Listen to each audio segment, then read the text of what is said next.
Assalamualaikum warahmatullahi wabarakatuh. Yang saya hormati Bapak, Ibu Guru, dan juga teman-teman yang saya sayangi dan juga saya banggakan. Pertama-tama, marilah kita panjatkan puji dan syukur kehadirat Allah Subhanahu wa Ta'ala. Atas rahmat dan karunia-Nya, kita semua masih diberikan kesempatan, kesehatan, dan juga kekuatan. Hari ini saya ingin menyampaikan sebuah pidato tentang Gen Z melawan, bangkit, bergerak, berarti. Sebuah tema yang mungkin terdengar provokatif. Namun, saya akan menegaskan bahwa Gen Z tidak sedang melawan dengan kemarahan, kekerasan, atau pemberontakan destruktif. Tetapi, Gen Z melawan dengan pemikiran, kreativitas, dan juga keberanian untuk berubah. Sebelum kita berbicara tentang bagaimana Gen Z melawan, mari kita pahami terlebih dahulu siapa itu Gen Z. Gen Z adalah generasi yang lahir antara tahun 1997 hingga tahun 2012, yang mana saat ini berusia sekitar 13 hingga 28 tahun. Kita lahir dan tumbuh di era digital. Internet, media sosial, teknologi bukan hal baru bagi kami. Generasi yang tumbuh di tengah kemajuan teknologi, di tengah era digital, media sosial, big data, dan revolusi industri 4.0, generasi yang katanya terlalu banyak main HP, baperan, dan juga sulit fokus. Tetapi Gen Z adalah generasi yang melek teknologi, kritis terhadap isu sosial, peduli pada lingkungan, dan berani bersuara.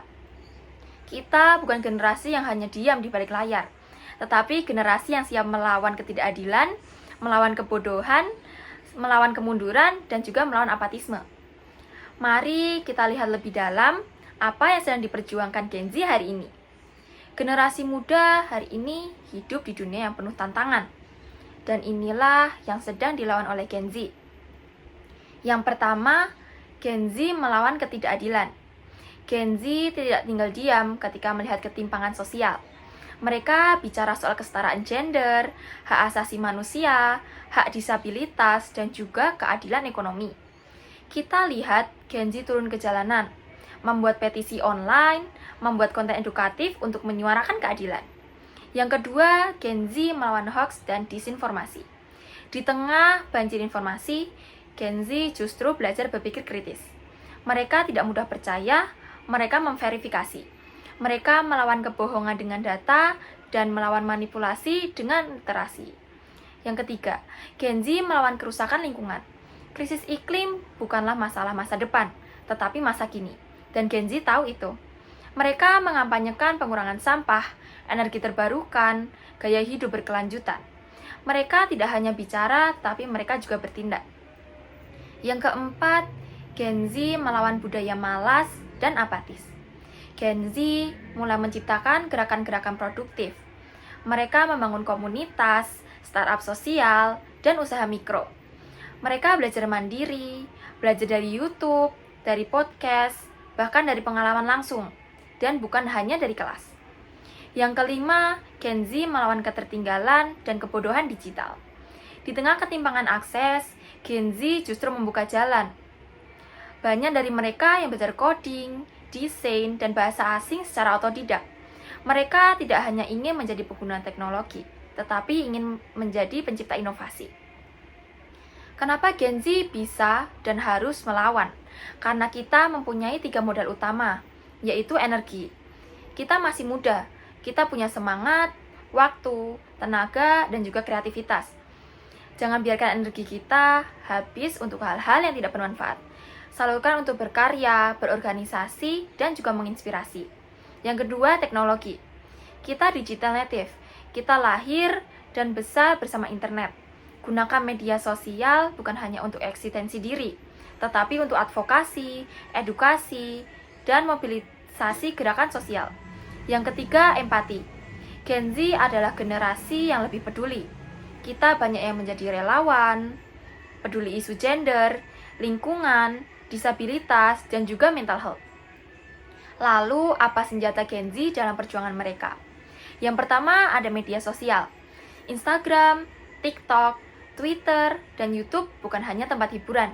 Itu adalah panggung perjuangan. Gen Z menggunakan media sosial untuk berkampanye, edukasi, dan juga advokasi. Yang kedua, kreativitas tanpa batas. Gen Z menggunakan seni, musik, video pendek, meme, dan juga animasi sebagai alat komunikasi. Mereka menyampaikan kritik dengan cara menarik dan menyentuh. Yang ketiga adalah kolaborasi. Gen Z tidak bergerak sendiri. Mereka membentuk komunitas lintas daerah, bahkan lintas negara. Mereka tahu bahwa kekuatan ada pada kolaborasi, bukan hanya pada kompetisi semata. Yang keempat, data dan literasi. Gen Z mulai menyadari pentingnya data, riset, dan literasi digital. Mereka bukan hanya generasi yang gampang dibohongi. Mereka membaca, menganalisis, dan juga menyampaikan kebenaran dengan fakta. Namun, perjuangan Gen Z bukan tanpa hambatan. Mereka menghadapi tantangan yang berat, yaitu tekanan mental dan kesehatan jiwa. Banyak dari Gen Z mengalami kecemasan, depresi, dan tekanan ekspektasi. Dunia yang serba cepat kadang membuat mereka merasa tertinggal, bahkan tidak cukup baik. Ada overstimulasi dan distraksi digital. Banyak yang sulit fokus karena terlalu banyak notifikasi, terlalu banyak konten, dan terlalu banyak kebisingan. Ada juga ketimpangan akses pendidikan dan ekonomi. Tidak semua Gen Z mempunyai peluang yang sama. Ada yang tinggal di kota besar dengan akses teknologi tinggi, dan ada juga yang tinggal di pelosok dengan sinyal yang sangat susah. Ada juga minimnya dukungan dari generasi sebelumnya. Kadang Gen Z dianggap remeh, dicap sebagai generasi rebahan, tidak tahan banting.